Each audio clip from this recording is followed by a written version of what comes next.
Osrith returned to the armory, which was deserted, to consider the plan before them, until hunger crept upon her like a thief to steal her energy, and she made her way in the dusklight across the stableyard to the kitchen.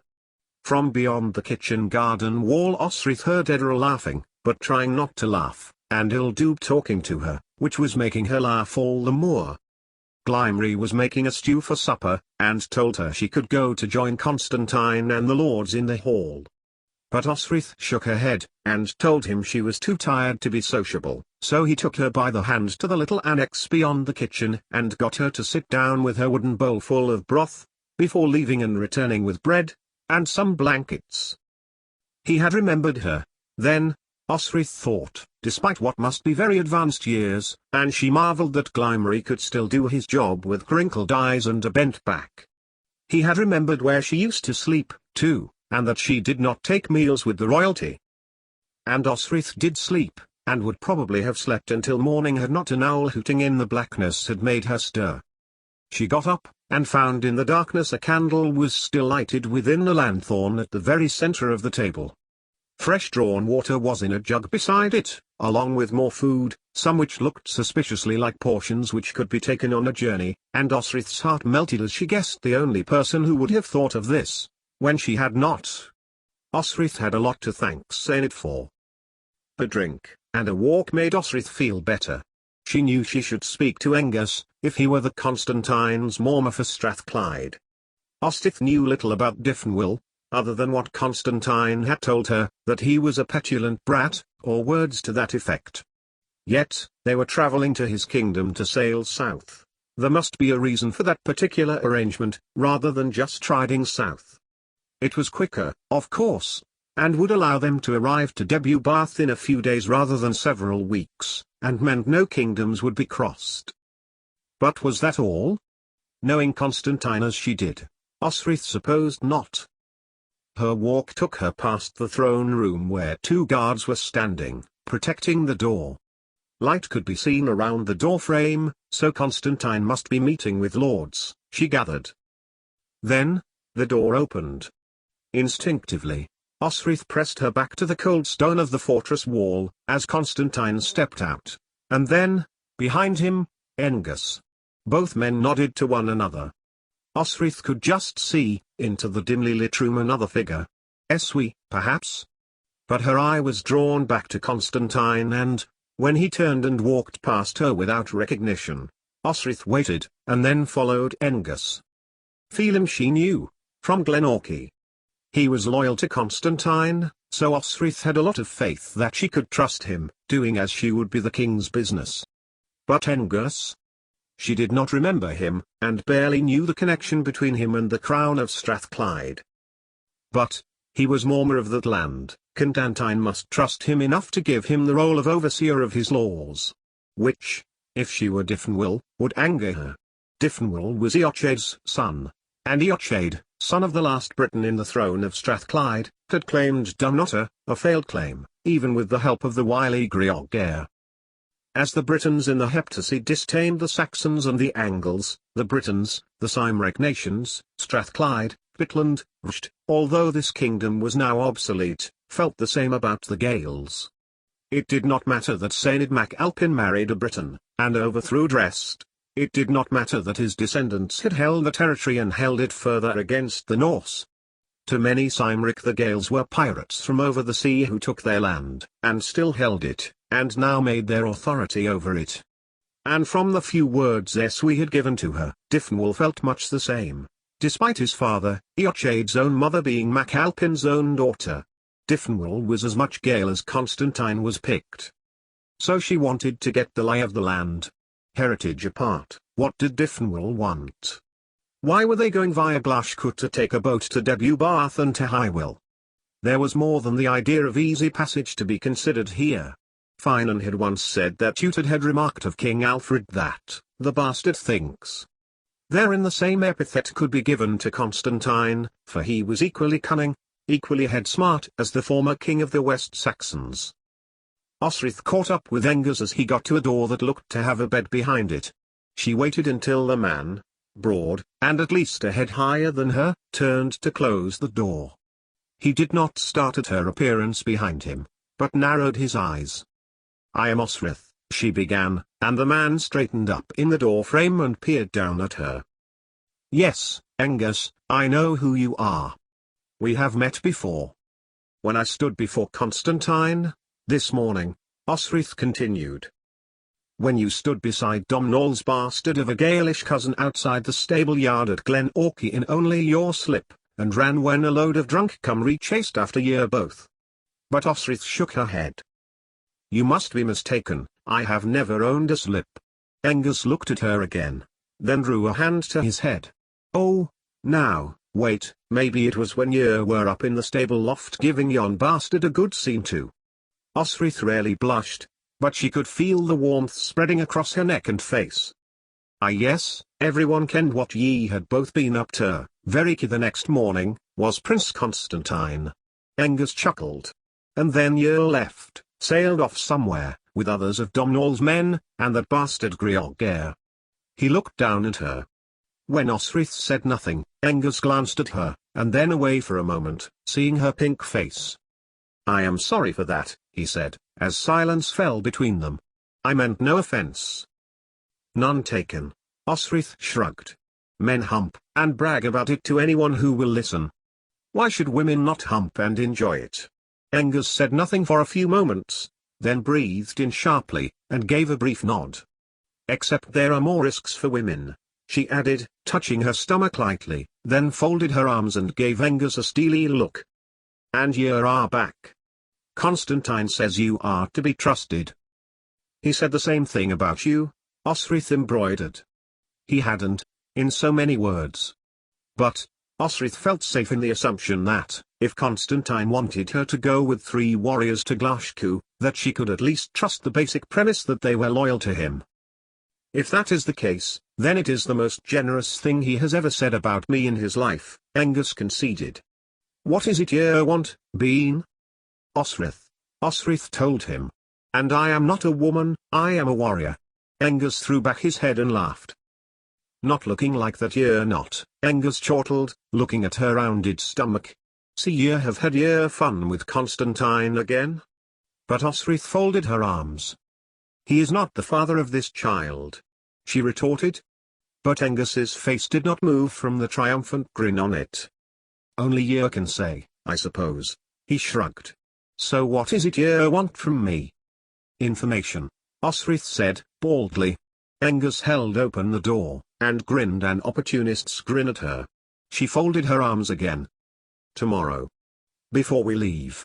I need to know about King Diffenwyl, and the true reason we are going to Glashku." "You don't need to wait until the morning for that," Angus replied, still holding the door open to invitation. "We are going so we can get fast to High Will Dda of the Walees, and have you deliver a message to him." But Osrith shook her head, feeling the ground move beneath her feet.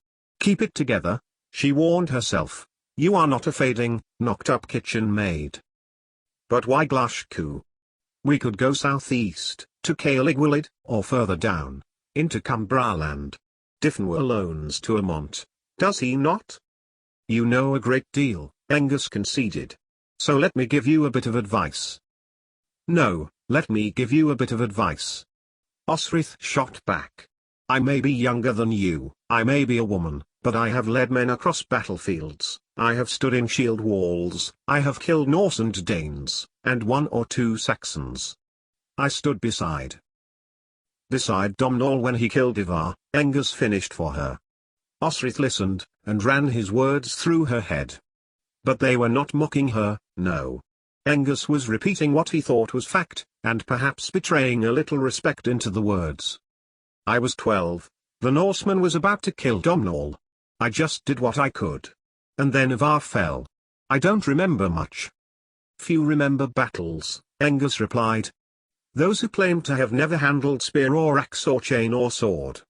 He glanced down to Osrith's hip, to Buie.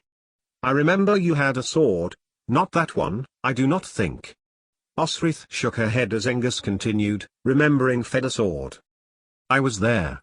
I fought before these very gates." He looked down the passageway where, at the end, the great gates of Dunnottar were locked. Now it was night. inner gates, which led across to the outer rampart gates. Just out there, Osrith remembered, and how it felt like it could have been yesterday. Constantine was sore you took his place, Angus added, still supporting his chamber door at the top with his huge hand. He talks about it, he jokes about it. Angus looked to her. When he is like that, you know, when he makes light of a situation, well, you know he is feeling sorry for himself. It was not my intention to make him feel ashamed, Osrith admitted. I fought, because one more warrior had meant a chance of one less Northman, and he would not put on his battle armor. I wanted to do something for him that I knew I could do. And Angus said nothing for a moment, just stared at her. You have my ear, he told her. Please, ask what you will. I am sorry if I treated you badly. You did not. Few expect a female warrior. It unsettles them. You get the advantage for a moment. Osrith nodded. Come, Angus invited again, his demeanor much different to the leering man who she had first encountered. And this time, Osrith did pass the threshold, and found a chair near a case on which to sit. Angus did not sit, but stood before her. My lady, who did once called Bibbenberg her home, he hypothesized. And he was right too, but Osrith shook her head. No more. Not since I was driven from it. To here.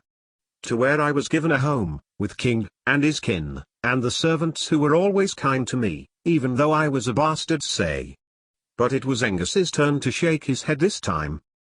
Knew very early on whence you came, he told Osrith.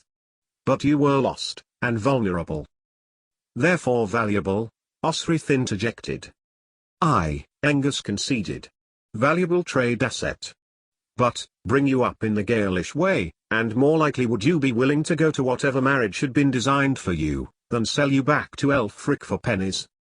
Then, glad I am for speculation on my own life, Osrith concluded, trying not to let the flavor of bitterness enter her tone.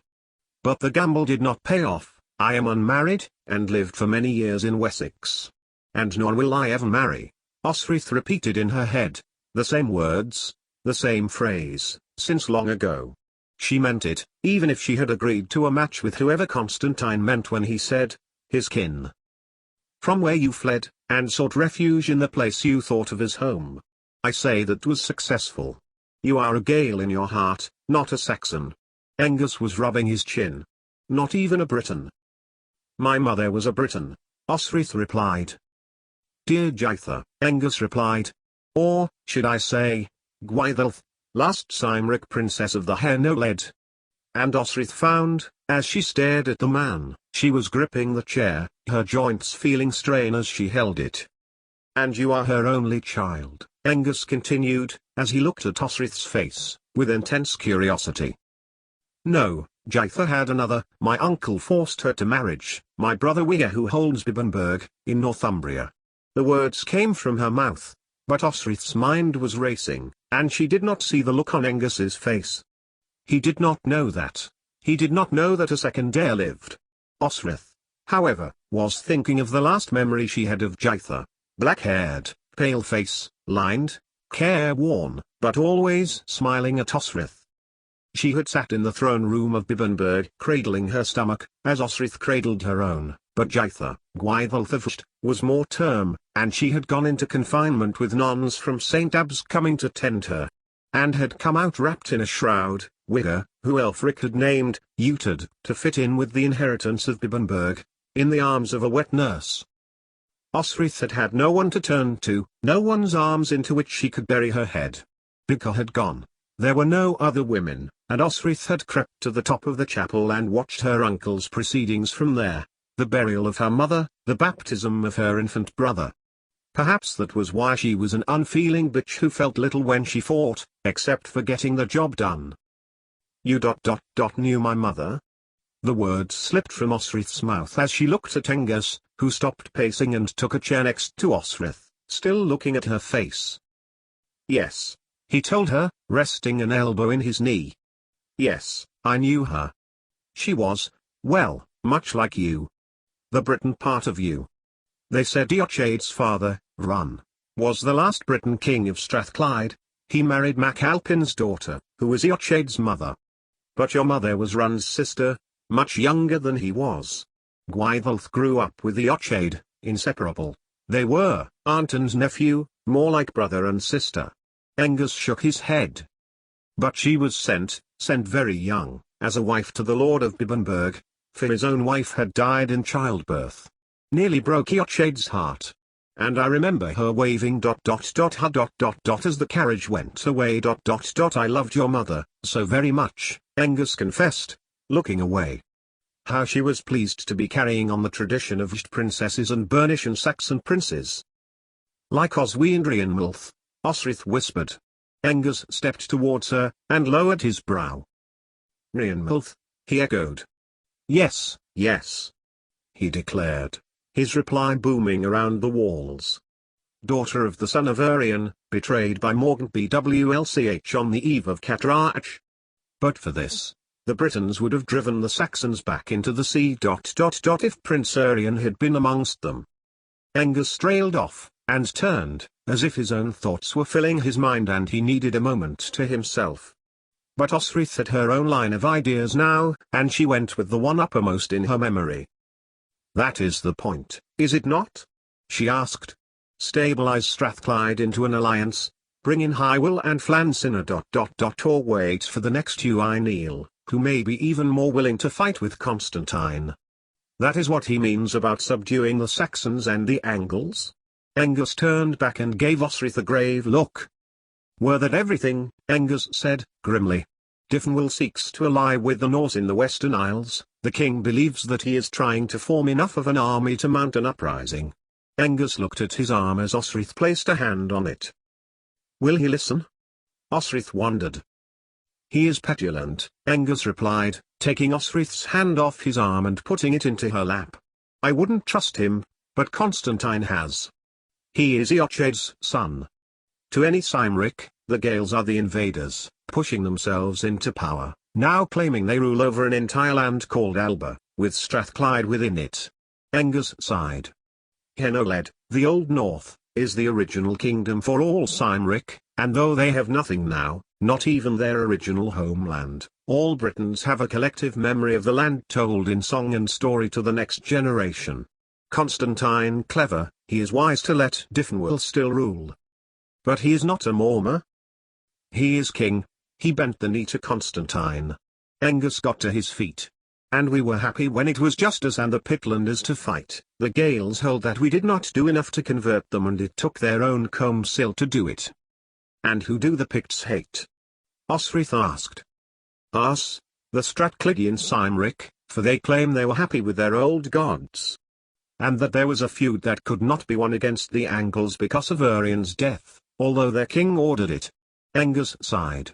Both hate the Gaels, the black-haired strangers from oversea. Can he be talked to? Osrith returned to her original point. Angus fixed her with a stare and replied, perhaps. So, you are coming? I've organized supplies and food for us all, Osrith told him, though it had been Saenid, for most of it, not her. I intend to, but Angus held up her hand. At this, Osrith got up too, outraged at this man telling her what to do. But she fell silent when he looked down at her and smiled. Trust us. You are not to fight. Your child needs its mother, Angus said. Allow us to protect you. Constantine would. The door was flung open. On the other side of it, the king, who strode in towards Angus. I have considered that you, Constantine began, then saw Osrith and stopped. What is happening here? He demanded, and made to take Osrith by the arm. She pulled her arm back, so all that Constantine gripped was empty air. Osrith. He glared at her, and then at Angus. Then turned to Osrith again. What are you doing at this hour in the room of one of my Mormas? He made to grab her again. Old Constantine was back, Osrith thought, dully. Petulant, demanding Constantine. I could not sleep. I went for a walk, saw Angus, remembered that I needed to speak to him about our venture, and, this time, Constantine caught her wrist. And where were you sleeping? Constantine demanded, as Osrith struggled. Where I always sleep at Dunnottar, with the mice at the back of the kitchens. she retorted, aware that Angus was looking at the both of them. You will come with me? Constantine demanded. Oikmuth, a coward, he said to Angus, still holding Osrith's wrist, and she grew angry when she could not get her arm away. And where exactly is it you want me to go? Osrith demanded, finally shaking Constantine off as they got outside the door. Constantine made another grab of her, then stopped, looking defeated and stopped, aware perhaps that his Mormor was watching them. Go back to the kitchens, rest, Constantine told her, sighing. But Osrith took a step towards him. Can Senid come with us? She asked, bluntly. To Glashku? No, Constantine shook his head. He is my household guard, trust me when I say you will be well cared for by my lords, he reasoned, aware that Angus was in the doorway staring at them both. Saying nothing to his Strathclydian lord, Constantine marched down the passageway. After a second or two, Osrith followed, down past the hall and onwards, following Constantine until he got to his own chamber. Osrith looked at the door frame, remembering that she knew the place so well. Constantine pushed open the door, and Osrith followed, not waiting to be invited. Osrith! Constantine exclaimed, staring at her as if he had never seen her before that night, looking a little abashed, his tone lower, conciliatory. It was wrong of me to not have invited you to the meeting this evening. Of course you want to know what your role is. Something about my being the last of the Henoled? She asked, as Constantine crossed behind her and pushed the door closed with enough force so the latch caught in place as it slammed. He crossed to a table on which a quill and parchments lay, and drew up a letter, which he pushed in Osrith's direction. You are to take this letter to Hywel, that he be reminded of the alliance that once existed between Wellies and Alba, he said. It is in Gaelish, so I want you to translate it for him, to demonstrate trust. Of course, he can get it translated himself, and he will find it is exactly as you say, so my words will bear heavier on him. Osrith said nothing as she took it, looking only at the wax seal that had the letter C pressed upon it. Your ancestor? Yes, Constantine said. Your mother was of the line of the Henoled, back to Coelhen, the merry old soul, through Urien and beyond. He paced past her, and glanced back at the documents upon his table. It was a source of shame that Morgant BWLCH sent an assassin to kill Urien on the eve of battle. His men, out of their heads on mead in mourning, still fought, as did the men of Pitland, but were too disorganized to win against the Angles. Constantine shook his head. There is always a fight, always fighting, killing, always a blood feud. I seek to put an end to it. Do you notice there is little like this in Irian? Because of the High King, Constantine concluded. Osrith said nothing, considering the events in Ireland. Having a High King and regional representatives did not seem to have served Flansinna too well, she thought, and there seemed to be a lot of bloodshed. However, it seemed to have been working under Find Laith, Domhnall, Ethan and Neil's father, whose funeral she had witnessed at Armagh. She remembered Tara as a great meeting place with so many peoples in one place at peace, networking, conducting business, enacting law and generally being content under the emperorship of the Ui Neil. It was no wonder that Constantine wanted that for Alba, for who would not want peace, when war was so endlessly draining, of men, money, energy. Nothing lasting could ever be developed under the threat or actuality of war. And Hywel? Debubath is so far away from us. Hywel feels threatened, Constantine replied back, simply. Threatened? She would have Constantine spell it out, though she knew exactly what he meant. Mercia was client to Wessex now because of Edward's power, Northumbria next. Wessex pressed to Hywel because of our shared old enemy, namely Mercia, and though Hywel claimed independence, Dehubath he relied on Wessex for access into the Francia Sea and European trade, and Constantine said as much, while looking back to his parchments.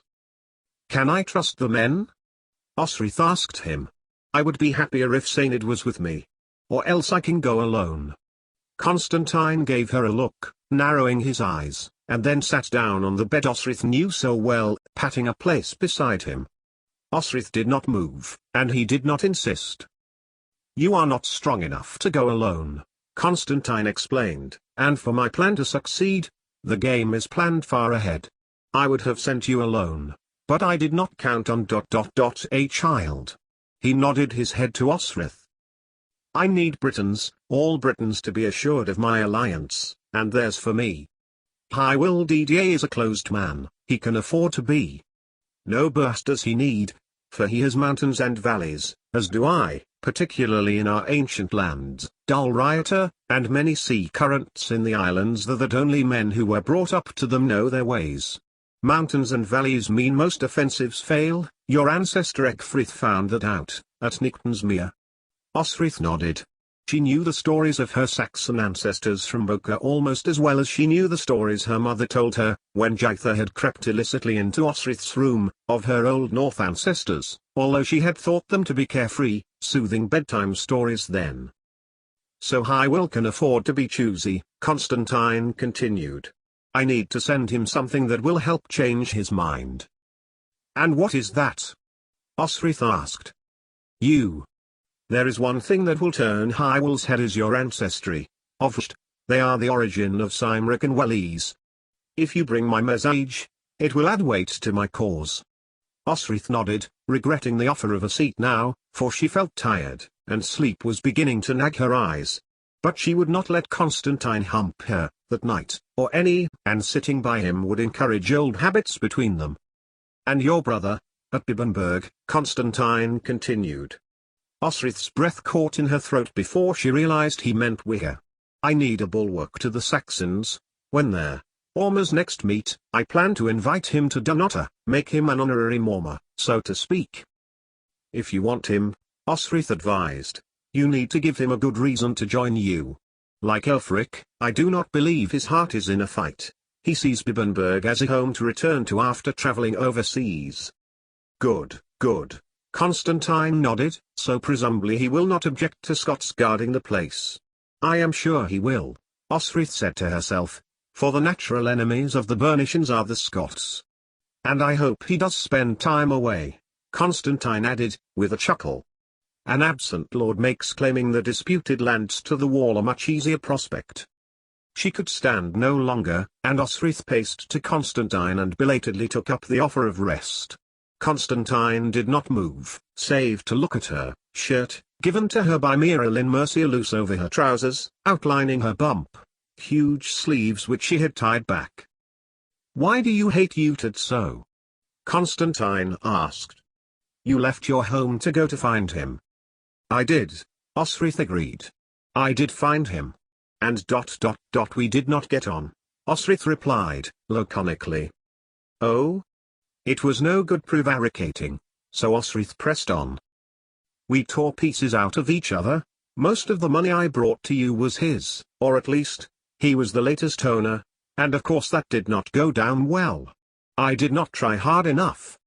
But she heard Constantine sigh, the sigh that Osrith recognized, when he had caught someone out in a lie.